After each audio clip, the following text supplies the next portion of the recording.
Hola mis brujas bellas, welcome to Somos Todos Juntos, a place where you can explore the beauty of Latino cultures and communities. I'm your host Jess, and today we'll be getting into the spooky spirit with the tale of the urban legend of Luz Mala, and a walkthrough of Dia de los Muertos. But first, let's get our bone shaking with a warm-up from our cast.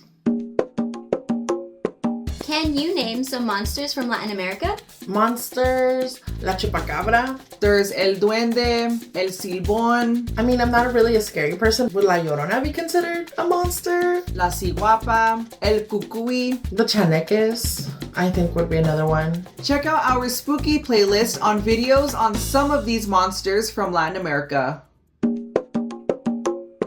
In the heart of South America, across the vast prairies of Argentina and Uruguay, an ancient myth endures, Luz Mala. This legend dates back to when the indigenous tribes flourished in these areas. Luz Mala, which translates to evil light, is no ordinary phenomenon. It's a haunting, spectral glow like a will-o'-the-wisp light that flickers in the night, luring the lost and unlucky toward a grim fate. It's said to appear during the driest times of the year, when the land is barren and the spirits are restless. The Huachos, rugged cowboys of the colonial era, believed Luz Mala was a soul that died without peace. Some say it's a spirit that escaped the celestial realm, wandering in agony. Others say it's an indigenous ancestor seeking justice for the blood spilled by colonizers. In the Pampas, Luz Mala takes a form of a floating fireball, white, red, green, or blue, hovering over hills, roads, or in the sky. It might follow you or hunt you. In 2009, two travelers reportedly captured footage of the phenomenon. Driving down a road near Santiago del Estero, they noticed an eerie orb of light following their car, disappearing and reappearing closer every time they looked away. Some believe it's just a mirage or a trick of the eye, maybe a UFO or something even stranger. For many in Argentina and Uruguay, Luz Mala is no illusion. Farmers say it's someone who died without a proper burial or someone who just lived their life fully in evil. Follow it and you may be cursed, driven to madness, or even worse. Elders warn if you see it, don't look at it, don't follow it. Instead, pray and spit on the ground to drive it away. The legend of Luz Mala is both a cautionary tale and a reminder of the land's ancient unforgiving power. Whether it's a restless soul or something far more mysterious, bottom line is if you see the Luz Mala, don't follow it.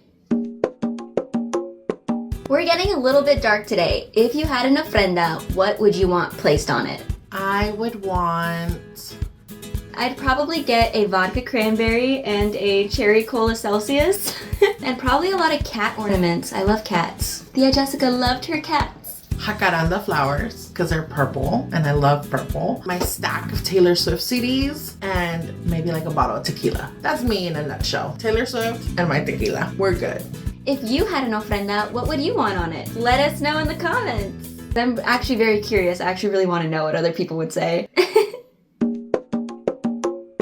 Though Dia de los Muertos is celebrated on November 1st and 2nd, preparations begin days and even a week beforehand. In Mexico and places beyond, people use this time to honor and welcome back the spirits of those who've passed on, bridging the worlds between the living and the dead. The centerpiece of this tradition is an ofrenda, an altar made up of 3 specific layers. The bottom layer represents the underworld, decorated with colorful skulls, candies, and marigolds to represent the earth and those buried beneath it. The middle layer represents the world of the living, adorned with favorite foods, sweets, and mementos of the departed, like sugar skulls or personal items. The top layer honors the spirit world, with photos of loved ones, more candies, and papel picado, the delicate paper banners which represent the fragility of life. The festivities culminate on the night of November 2nd, when families gather in cemeteries, with food, music, dancing, and storytelling. The living and the dead are joyfully reunited just for one night. This isn't a holiday of mourning, it's a celebration of death through the joy of life. Did you know that the celebrations begin even earlier? On October 26th through 27th, a bowl of water and food are placed on an altar to honor the pets that have passed on. From October 28th through the 30th, white flowers and pan de muerto are placed on the altar to honor lost souls or those who died tragically or alone. On October 31st through November 1st, families welcome children that have passed, adding toys, candies, and favorite snacks. Finally, on the night of November 2nd, all of the deceased are welcomed, and the grand celebration begins and ends into the early hours of November 3rd. Mexico has found such a powerful and beautiful way to celebrate death, and its influence is now global. Dia de los Muertos inspires people everywhere to create their own altars and rituals to celebrate and remember those that they've loved and lost. If you'd like to make your own altar this year, we have tutorials on how to create your own altar frame and papel picado right on our channel.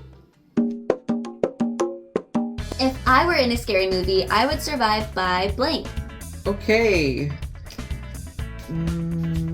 Okay, I have my top 3. Okay, I got one. If I were in a scary movie, I would be survived by my mom saying, "Vas a ver," because if someone was trying to kill me, and if my mom steps up and goes to my killer and says that, it's over. Hanging the palm cross at the front of the door to keep the bad spirits away. I have my rosary in my car, and I have one in my bag for work, just in case. There's nothing scarier than your mom saying "Vas a ver," because you know violence, murder will ensue when that happens. So I know I'm gonna be safe. Thanks, Mom. Just hold that thing up. It's blessed. It's from the Vatican. That'll get anything out of here.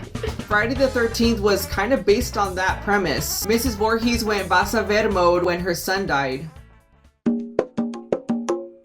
That's it for today's spooky episode of Somos Todos Juntos. Before we go, we want to shout out a Latino skincare brand, Brujita Skincare, a beauty brand for all spooky souls out there, with face and body products inspired by the mystical and the magical. You'll want to check them out at brujitaskincare.com. Wishing you guys safety, love, and light this spooky season and serenity as we approach Dia de los Muertos. Hasta luego, mis brujas!